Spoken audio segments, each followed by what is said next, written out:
ಚನ್ನಗಿರಿಯ lockup death ಪ್ರಕರಣಕ್ಕೆ ಸಂಬಂಧಿಸಿದಂತೆ ಪ್ರತಿಕ್ರಿಯೆ ನೀಡಿರುವ ಮಾಜಿ ಸಚಿವ ಕೆಎಸ್ ಈಶ್ವರಪ್ಪ ಗೃಹ ಸಚಿವ ಆಗೋಕೆ ಯೋಗ್ಯತೆ ಇದೆಯಾ ಎಂದು ಜಿ ಪರಮೇಶ್ವರ್ ಅವರನ್ನ ಪ್ರಶ್ನೆ ಮಾಡಿದ್ದಾರೆ. ಮಂಗಳೂರಿನಲ್ಲಿ ಮಾಧ್ಯಮ ಪ್ರತಿನಿಧಿಗಳ ಜೊತೆ ಮಾತನಾಡಿದ ಅವರು ಕಾಂಗ್ರೆಸ್ ನಾಯಕರ ವಿರುದ್ಧ ತೀವ್ರ ವಾಗ್ದಾಳಿ ನಡೆಸಿದರು.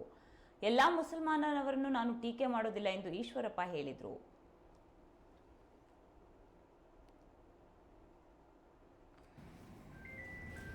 ಅವನನ್ನ ಪೊಲೀಸ್ ಸ್ಟೇಷನ್ ಕರ್ಕೊಂಡೋಗಿ 7 ನಿಮಿಷದಲ್ಲಿ ಅವನು ಸತ್ತ. ಆದಿಲ್ಲನು ಸತ್ತ. 7 ನಿಮಿಷ ಹೊಡೆದು ಸಾಯ್ಸಕ್ಕೆ ಆಗತ್ತೀನ್ರಿ. ಲಾಕಪ್ ಡೆತ್ ಅಲ್ರಿ. ಲಾಕಪ್ ಡೆತ್ ಅಲ್ಲ ಅಂದಮೇಲೆ ಸಬ್ ಇನ್ಸ್ಪೆಕ್ಟರ್ ಪೊಲೀಸ್ ಅಧಿಕಾರಿಗಳು ಯಾಕಪ್ಪ ಸಸ್ಪೆಂಡ್ ಮಾಡಿದೆ? ನೀನು ಹೋಮ್ ಮಿನಿಸ್ಟರ್ ಆಗೋ ಯೋಗ್ಯತೆ ಇದೆ ನಿನಗೆ? ಇವತ್ತೊಂದು ಪತ್ರಿಕೆ ವಿಡಿಯೋ ನೋಡಿದೆ ನಾನು. ಎಂತ ಕಂಕನಾಡಿನ ನಮಾಜ್ ಮಾಡಿದ್ರು. ರಸ್ತೆಯಲ್ಲಿ ನಮಾಜು ಮಾಸು. ನಿಮ್ಮ ಮನೇಲಿ ಕರ್ಬೇಡ ನಮಾಜ್, ನಾವೇನ್ ಬೇಡ. ಎಲ್ಲಿದ್ದೀವಿ ನಾವು? ನಾನು ಅದಕ್ಕೆ ಹೇಳಿದೆ, ಎಲ್ಲಾ ಮುಸಲ್ಮಾನರನ್ನ ಟೀಕೆ ಮಾಡ್ತಿಲ್ಲ, ದಯವಿಟ್ಟು ಅರ್ಥ ಮಾಡ್ಕೊಳ್ಳಿ. ಇವ್ರು ಯಾರೋ ಹಿಡಿಯಷ್ಟು ರಾಷ್ಟ್ರದ್ರೋಹಿಗಳು ಮಾಡಿದಂತ ಕುತಂತ್ರ, ಷಡ್ಯಂತ್ರ. ಇಂಥ ಮುಸಲ್ಮಾನರು ಒದ್ದು ಒಡ ಹಾಕಿದ್ರೆ ಆ ಉಳಿದ ಮುಸಲ್ಮಾನರಿಗೂ ಸಂತೋಷ ಆಗುತ್ತೆ. ಇವ್ರು ನಮ್ಮ ಇಡೀ ಮುಸಲ್ಮಾನ್ ಸಮಾಜಕ್ಕೆ ಅಪಮಾನ ಮಾಡ್ತಿದ್ದಾರೆ, ಇವರು ಬಿಡಲ್ಲ ನಾವು ಅಂತ ಅವರು ಕೂಡ ಹೇಳ್ತಾರೆ. ನಮಾಜ ಎಲ್ಲಾರು ಮಾಡ್ಕೊ, ಯಾರು ಎಲ್ಲಾರು ಸಾಯ್ಲಿ. ನಮ್ಮ ಬ್ರದರ್ಸ್ ಒಡ ಹುಟ್ಟಿದವರು, ಮುಂದಿನ ಜನ್ಮ ಸಿಕ್ಕರೆ ನಾನು ಮುಸಲ್ಮಾನಾಗೆ ಹುಡ್ತೀನಿ. ಇಂಥ ವ್ಯಕ್ತಿಗಳು ಇರೋದ್ರಿಂದನೇ ಇವತ್ತು ಕರ್ನಾಟಕ ರಾಜ್ಯ ಅವ್ರು ಬಾಯ್ಬಿಟ್ಟು ಇವತ್ತೊಂದು ಇನ್ನೊಂದು ನೋಡಿದೆ ನಾನು ಮೆಸೇಜ್.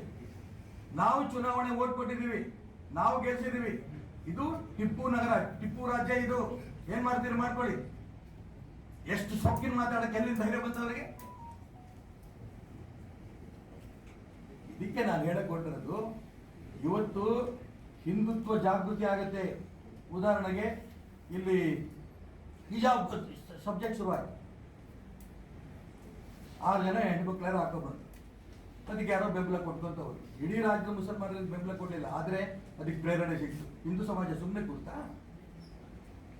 ಇಡೀ ರಾಜ್ಯ, ದೇಶ, ವಿಶ್ವದಲ್ಲೆಲ್ಲ ಶುರುವಾಯ್ತು. ವಾಪಸ್ ತಗೊಂಡ್ರೋ ಇಲ್ಲ?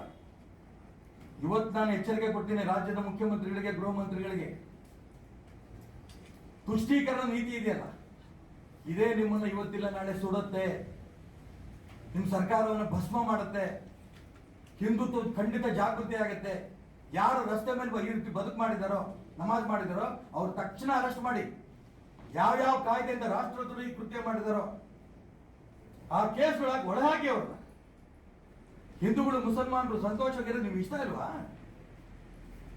ಈ ರಾಷ್ಟ್ರದ್ರೋಹಿಗಳಿಗೆ ಬೆಂಬಲ ಕೊಡೋದಕ್ಕೋಸ್ಕರ ಕಾಂಗ್ರೆಸ್ ಸರ್ಕಾರ ಇದೆಯಾ? ಮುಖ್ಯಮಂತ್ರಿಗಳು ಒಂದ್ ಕಡೆ ತಕ್ಷಣ ನಾಗೇಂದ್ರನ ಅರೆಸ್ಟ್ ಮಾಡಿ, ನಾಗೇಂದ್ರನ ರಾಜೀನಾಮೆ ತಗೋಬೇಕು. ಅದ್ರ ಬಗ್ಗೆ ತನಿಖೆ ಆಗ್ಬೇಕು. ಯಾರು ಪಾಪ ಸತ್ತಲ್ಲ ಅವನು, ಕೆಲವು ಅಧಿಕಾರಿಗಳ ಹೆಸರಲ್ಲೇ ಸತ್ಯಾನೆ. ಅವ್ರ ಕುಟುಂಬಕ್ಕೆ ಏನ್ ಕೊಡ್ಬೇಕೋ ಕೊಡಿ.